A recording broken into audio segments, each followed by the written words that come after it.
Salam. Bugün bizə təqdim etdiyiniz mənbələr əsasında, deməli, çox maraqlı, amma etiraf edək ki, biraz da mübahisəli bir mövzuya baxırıq. Yəni, qadınlar təbiətən monoqamdılar, tək partnyorludurlar yoxsa yox? Hə, salam. Mövzu həqiqətən də çox qatlıdır. Əlimizdə fərqli baxışları əks etdirən tədqiqatlar var, statistika var, ekspert şərhləri var. Gəlin başlayaq, görək bu mənbələr bizi hara aparacaq.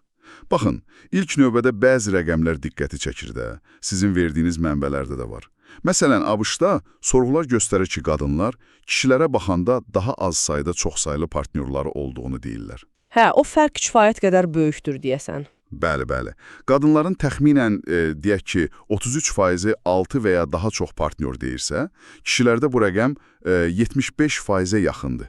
Ciddi fərqdir. Çox böyük fərqdir. Həmçinin David Bass kimi tədqiqatçıların işləri var. Onlar deyir ki, qadınlar emosional xəyanətə daha kəskin reaksiya verir, nəinki cinsi xəyanətə. Bu da sanki yəni emosional bağa, sabitliyə daha çox önəm verdiklərini göstərir kimi yozulur. Elədir. Pew Research var. Oradakı məlumata görə də evli qadınların deyəsən 85%-i özlərini sadiq sayırlar. İndi bütün bunlar ilk baxışda qadınlar daha çox monoqamdı təsiratı yaradır. Yaradır, amma bu rəqəmlərə baxanda bir neçə vacib məqamı da unutmamalıyıq. Bunu sizin mənbələr də qeyd edir. Birincisi, sosial təzyiq faktoru var. Hə, o çox önəmlidir. Bəli, bir çox cəmiyyətdə qadının çox partnyoru olması kişiyə nisbətən daha çox, necə deyim, qınaq obyektidir də. Ona görə qadınlar sorğularda bəlkə də real sayı azaltmağa meyilli olurlar, tam səmimi olmaya bilərlər. Yəni, reallıq başqa cür ola bilər. Başqa şeydir. Bioloji monoqamlıq başqa şey. Yəni, bu mütləq o demək deyil ki, qadın təbiətən tək partnyorludur. Sadəcə prioritetlər fərqlidir bəlkə də. Kinsey İnstitutunun araşdırmaları var axı, klassik işlərdir. Bəli, bəli. Onlar da göstərir ki, qadınlar da cinsi müxtəlifliyə maraq göstərə bilir. Amma çox vaxt bu marağı, yəni mövcud bir emosional bağlılıq çərçivəsində yaşamağa üstünlük verirlər, kişilərdən fərqli olaraq. Bağ onlar üçün daha önəmlidir çox vaxt. Bu, sosial təzyiq məsələsi aydındır. Amma yenə də, hətta bunu nəzərə alsaq belə, o rəqəmlər arasındakı fərq 33% və 75% bu çox böyükdür axı. Kimsə və ya başqa mənbələr təkcə bu hesabat fərqindən başqa nəsə deyirmi? Yəni, başqa səbəb ola bilərmi? Çox düzgün vurğuluyursunuz. Fərq həqiqətən böyükdür. Təkcə yalan hesabatla izah etmək çətindir. Bəzi tədqiqatçılar deyir ki, bu qismən də olsa fərqli cinsi strategiyalarla bağlıdır, yəni təkamül baxımından. Hə, təkamül məsələsi. Bəli. Kişilər üçün çoxsaylı partnyorla nəsil artırmaq daha uğurlu strategiya ola bilər, amma qadın üçün hamiləlik, uşaq böyütmək daha çox resurs tələb edir axı.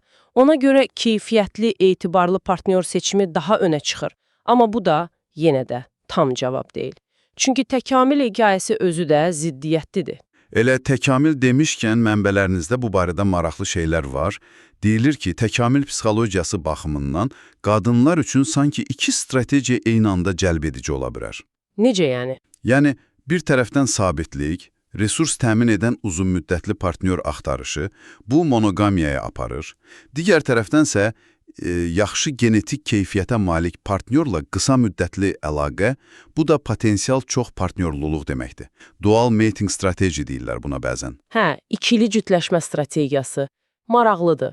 Həm də şey var, insanlarda cinsi fərqliklər, yəni o seksual dimorfizm dediyimiz, bilirsiniz də, kişi ilə qadın arasında ölçü, görünüş fərqləri bəzi başqa primatlara, məsələn, gorilla kimi çox partnyorlu olanlara baxanda daha azdır.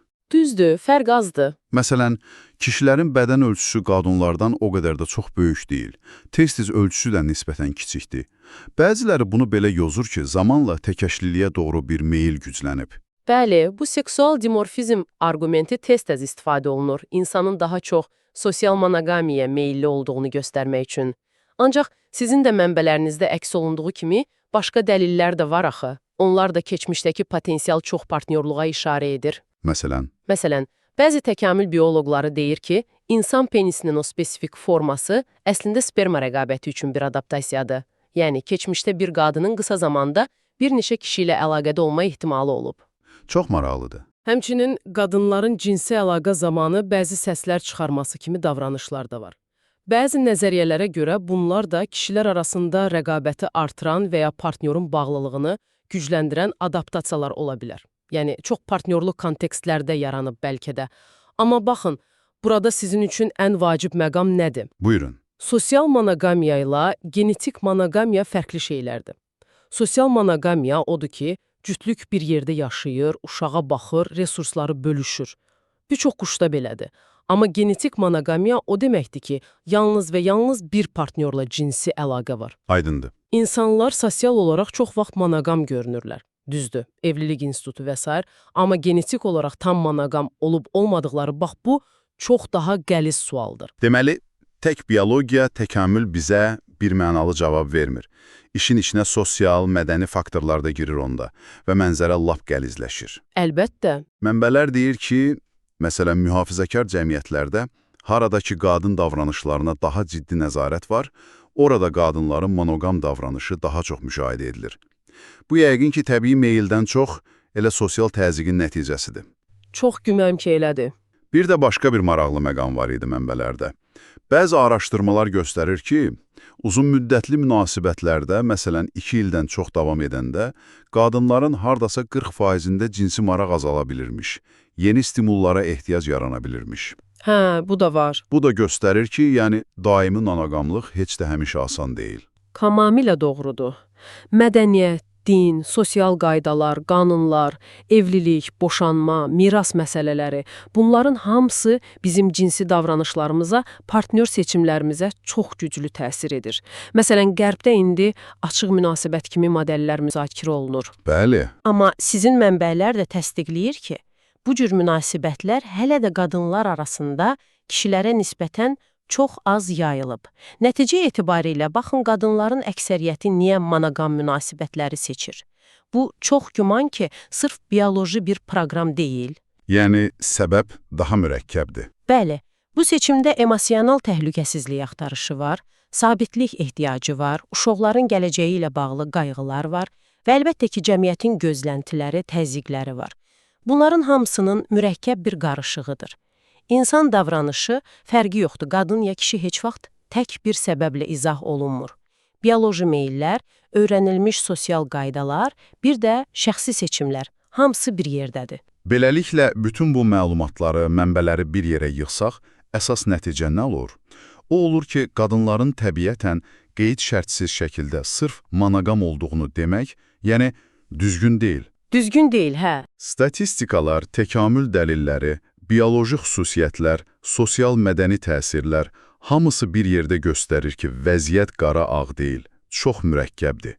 Fərdi fərqlər var, emosional ehtiyaclar var, həyat təcrübəsi, yaşadığımız cəmiyyət, bunlar hamısı qadınların partnyor seçiminə, münasibət formasına təsir edir. Bəli, yekun olaraq belə demək olar. İnsanlar, həm qadınlar, həm də kişilər nə təbiətən tamamilə monoqamdır, nə də tamamilə poliqam. Bizim davranışlarımız bu iki potensial meyl arasında bir spektrdadır.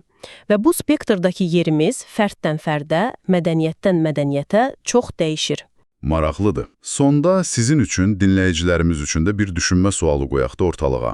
Bəlkə də tarixən, həm də bugün, qadın monoqamiyasına bu qədər çox vurğu edilməsi, qadının fitri, dəyişməz təbiəti ilə bağlı deyil, bəlkə də bu, daha çox cəmiyyətlərin mülkiyyət münasibətlərini, nəsil davamlılığını, ümumiyyətlə sosial nizamı qorumaq üçün istifadə etdiyi bir mexanizmdir. Yəni, cəmiyyətin idarə etmə üsulu kimi.